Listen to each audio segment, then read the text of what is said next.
गुरु श्री जगद्गुरु ममात्मा सर्वभूतात्मा तस्मै श्री गुरुवे नमः तस्मै श्री गुरुवे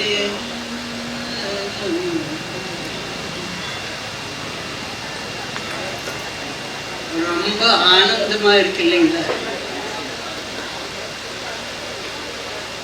அதாவது யோகி ராம் சுரத்குமாரனுடைய சாநித்தியம் இந்த கூட்டத்துல அப்படியே குறிக்குது. அது நம்ம எல்லோரும் ஃபீல் பண்ண முடியும் கண்டிப்பா. கொஞ்ச நேரம் நம்மளுடைய மனசை ஆசையாம வச்சு பகவானுடைய சாநித்தியம் எல்லாராலையும் அனுபவிக்க முடியும்.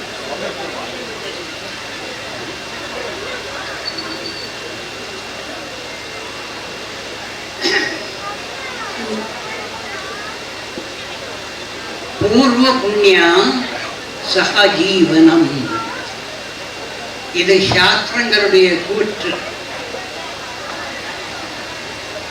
இதுக்கு என்ன அர்த்தம்னா, ஞானம் பெற்ற ஒரு மகாத்மாவை அவரோட வாழ்ந்து அவருக்கு சேவை செய்வதற்கு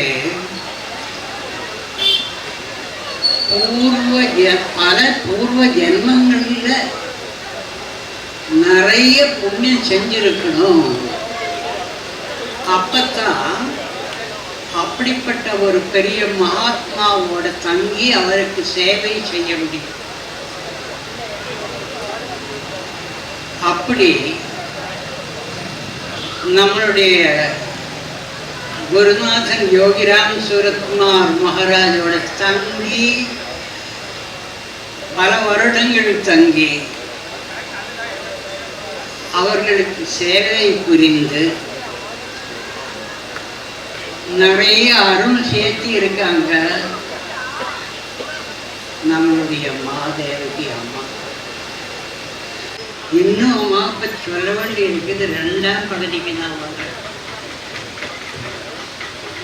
அடுத்தபடியாக நம்மளுடைய சுவாமிஜி யதாத்மானந்த கருணையின் வடிவம்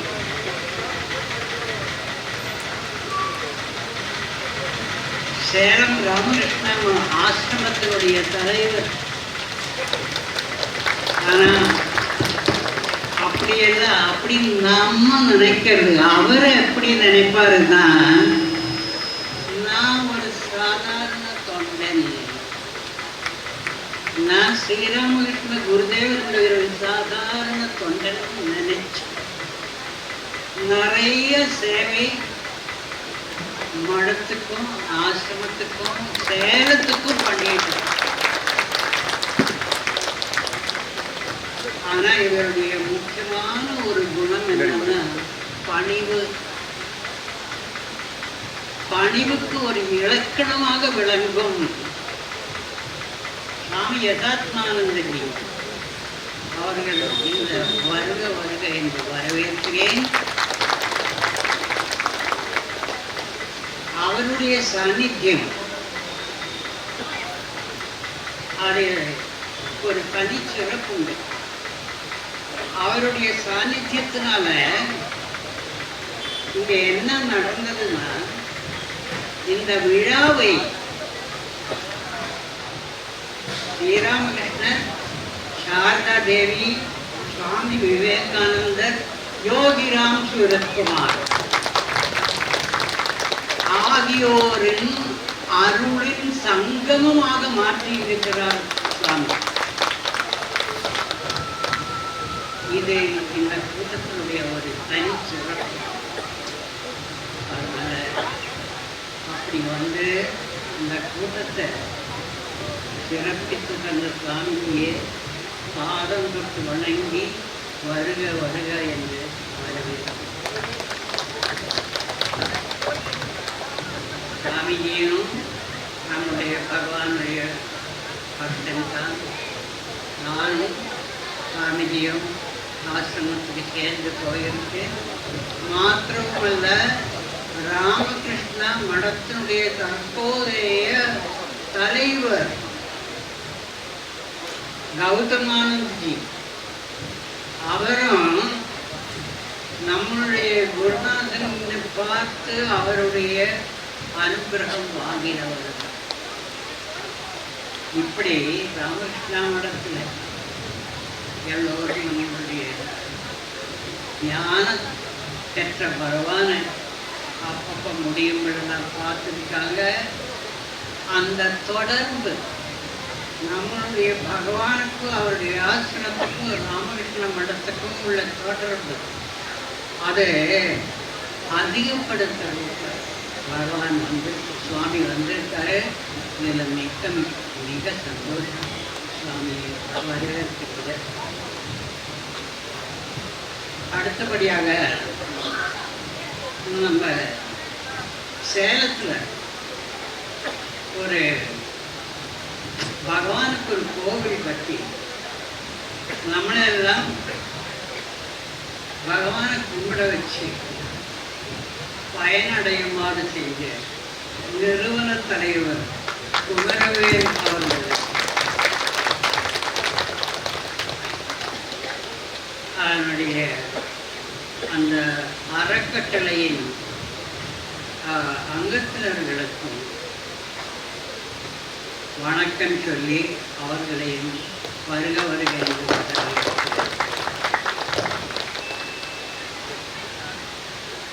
மேலும் இங்கே மட்டும் இல்லை, நிறைய ஊரில் பகவானுக்கு கோவில்கள் வந்துடுச்சு. அந்த கோவில்களினுடைய நிறுவனர்கள் பலர் இங்கே வந்து இந்த பகவானுடைய விழா சிறப்பிக்கணும்னு வந்திருக்காங்க. அத்தனை பேத்துக்கும் பணிவான வணக்கங்கள். அத்தனை பேரையும் பாதம் தொட்டு கும்பிட்டு வருக வருக என்று வரவேற்கிறேன். நான் பேரை சொல்லி அவங்களை இப்போ குறிப்பிடல. ஏன்னாக்கா அவங்களுக்காக ஒரு தனி திட்டம் நாங்கள் வச்சுருக்கோம். என்னன்னா, அவங்கள தனியாக கூப்பிட்டு கௌரவிக்கிறதுக்கு உண்டான ஒரு திட்டம் நாங்கள் வச்சுருக்கோம். அது கொஞ்ச நேரத்தில் நடக்கும். அப்போ அவங்க யார் என்னன்னு உங்களுக்கு கலந்து. மேலும் வெளியூர்லேருந்து பல பக்தர்கள் வந்திருக்காங்க. அவர்கள் அனைவரையும் உதாரணமாக திருப்பூரில் அந்த டிவைன் ஃபேஷன்ஸ் ஒரு ஃபேக்ட்ரி, அந்த ஃபேக்ட்ரி இன்னைக்கு லீவே விட்டுட்டாங்க. ஏன்னா அத்தனை பணியாளர்களும் இங்கே வந்து இந்த விழாவில் பங்கு பெற வேண்டும். அது மட்டும் இல்லை, அங்கே இருந்து வேறும் பல ஃபேக்ட்ரிகளில் பக்கத்தில் அவங்க வந்து அதனுடைய நிறுவனர்களும் எல்லாம் வந்திருக்காங்க. அப்படி வெளியூரில் வந்த எல்லா பக்தர்களுக்கும் வணக்கம் சொல்லி வருக வருக என்று வணக்கம். அப்போதான் உள்ளூர் பக்தர்கள் அப்பப்போ வந்து பகவானுடைய அருள் பெற்று நிரந்தரமாக பகவானுடைய நாமம் ஜபித்து அருள் பெற்று கொண்டிருக்கிறார்கள். அவங்களையும் பாதம் சொல்லி பாதம் தொட்டு வணங்கி அவரையும் அத்தனை பேர் என்னுடைய பாத நமஸ்காரம் சொல்லி வருக வருக என்று வருகிறேன். இப்போ நம்ம ரெண்டாம் பகுதி தியாகம், அதாவது 1986 தேவகி அம்மாவோட முதல் தரிசனம், யோகிராம் சூரத்குமாரோட முதல் தரிசனம் நடந்தது.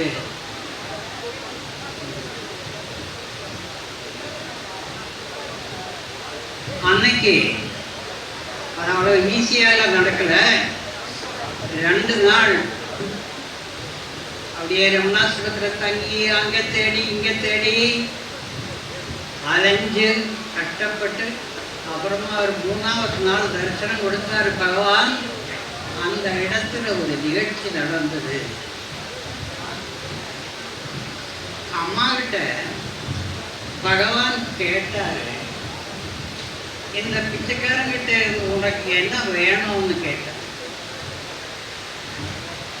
அம்மா என்ன சொன்னாங்க தெரியுமோ? எனக்கு கடவுளை பார்க்கணும். இதுதான் அம்மாவுடைய வேண்டுகோள் பகவானுக்கு. பகவானுக்கு அதிசயமாயிடுச்சு. அதாவது பல பேர் எனக்கு இந்த வியாதி குணப்படுத்தணும், குழந்தைக்கு வேலை கிடைக்கணும், குழந்தை பரீட்சை பாஸ் பண்ணணும், கல்யாணம் ஆகணும். என்னடா இது?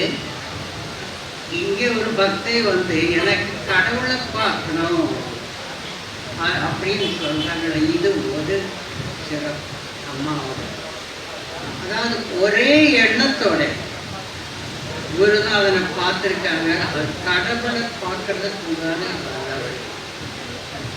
ஆவல், ஏக்கம், அது அங்கேருந்து வெளிப்படும். அப்புறமா இன்னொரு சிறப்பு என்னன்னா, 1993 அம்மா சாரதா காலேஜில் பகவானை பார்த்த பிறகும் சாரதா காலேஜில் தன்னுடைய சேவை தொடர்ந்தாங்க. அங்கேருந்து 1993 ஒரு நாள் தீர்மானம் பண்ணாங்க, வேலையை ராஜினாமா பண்ணி விடுதி காலி பண்ணி திருவண்ணாமலைக்கு போவோம். அப்படின்னா என்ன, என்னுடைய குருநாதனை தினமும் பார்த்து நான் பயனடையலாமேங்கிற எண்ணத்தில் அம்மா நாளைக்கு போகிறாங்கன்னு வச்சுக்கோ. இன்னைக்கு எனக்கு தகவல் கிடைக்குது, இன்னைக்கு ராத்திரி நான் போய் அம்மாவை பார்க்குறேன். எதுக்குன்னா பாராட்டுறது. அம்மாவை போய் நான் பாராட்டுறேன். இந்த மாதிரி ஒரு பெரிய மகாத்மாவுக்கு சரணடைய போறீங்க, ஆன்மீகமான ஒரு முன்னேற்றத்துக்காக எல்லாம் துறந்து வேலையை ராஜினாமா பண்ணி அப்புறம் எல்லாம் அதை துறந்து பகவானேங்கிற ஒரு எண்ணத்தில் சரணாகதி அடைய போறீங்களே, எவ்வளவு பெரிய விஷயம் அப்படின்னு நான் பாராட்டுறது. அம்மா என்ன சொன்னாங்க தெரியுமா? நீங்க தான் என்ன பாராட்டுறீங்க, மற்றவங்களெல்லாம் என்கிட்ட கேட்குறாங்க, உனக்கு என்ன துணிச்சல்,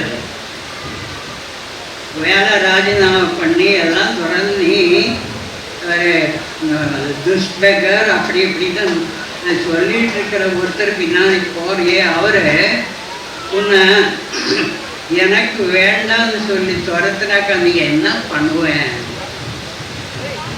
அம்மா சொன்னாங்க. அப்போ நான் அவங்ககிட்ட சொன்னேன், அப்படி அவர் துரத்துறாயிருந்தால் நான் ஒரு மரத்தடியில உட்கார்ந்து அவருடைய நாமத்தை ஜெபித்துட்டே இருக்கேன்.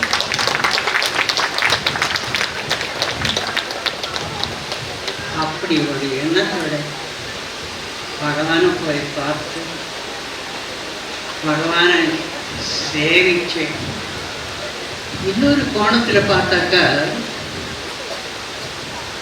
கல்லூரிகளில் பல ஆசிரியர்கள்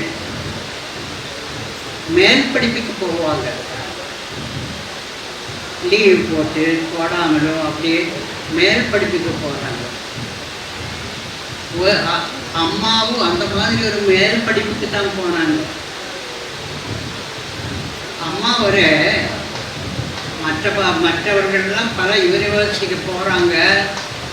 அம்மாவும் ஒரு மாபெரும் பல்கலைக்கழகத்திற்கு போய் சேர்ந்தாங்க. அந்த பல்கலைக்கழகத்தினுடைய பேரு தான் யோகி ராம் சூரத்குமார். அங்கே போய் சேர்ந்து படித்தாங்க. அது அவ்வளோ சுலபம் அல்ல, ரொம்ப கடுமையான ஒரு வேலை. ஒரு குருநாதனோட தங்கிறதுன்னா அவரை சிவம் போக்கு சித்த போக்குன்னு போட்டு இருப்பார். சில நேரங்களில் தூங்க மாட்டார். இந்த மாதிரி பல இன்னல்கள் இருக்கு. ஆனால் அதுக்கெல்லாம் தயாராக அந்த யூனிவர்சிட்டியில் போய் படித்து பட்டமும் பெற்றாங்க. அந்த பட்டத்தினுடைய பேர் என்ன தெரியுமா? She is my eternal slave. என்னுடைய நிரந்தர அடிமை அப்படிங்கிற ஒரு பட்டம் எந்த குருவாவது எந்த சிஷ்யனுக்காவது கொடுத்திருக்காங்களா இதுவரை? யாருக்கு? அம்மாவுக்கு மட்டும்தான் மை இட்டர்னல் ஸ்லேவ்ங்கிற ஒரு பட்டம் கிடைக்கும். அதாவது இடத்துல மட்டும் இல்லை, மேல எப்பெல்லாம் நிரந்தரமா எனக்கு அடிமே ஒரு குருநாதன் சொல்லணும்னு அம்மாவோட சிறப்பு அதிலே நம்ம தெரிஞ்சு கொள்ளலாம். அப்புறம் பல சொற்பொழிவுகள் அம்மா எப்படி ஆரம்பிப்பாங்க? கிருஷ்ணாஷ்டகத்துல முதல் சில வரிகள் இருக்கு.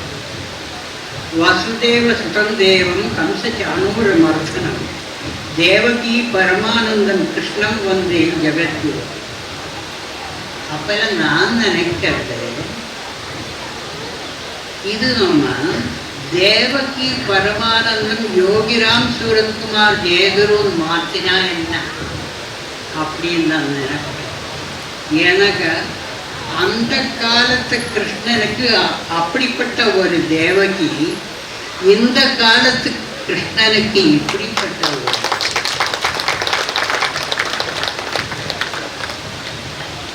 அதனால அப்படி அந்த தேவகி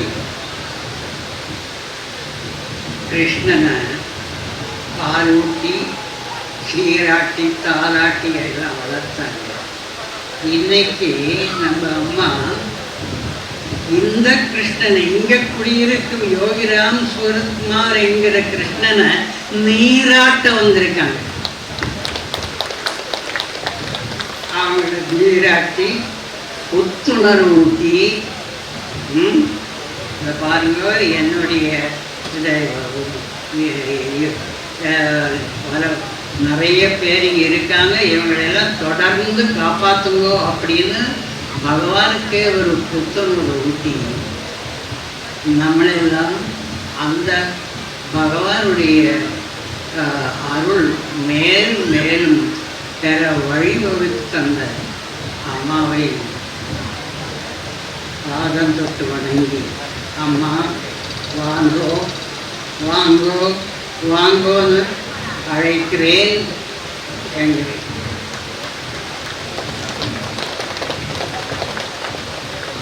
நமஸ்காரம். எல்லாருக்கும் பணிவான வணக்கம். அடுத்தபடியாக தன்னுடைய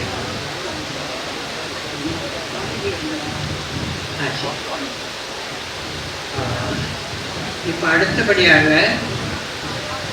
சுவாமிஜி ஓரிரு வார்த்தைகள் பேசுவார்.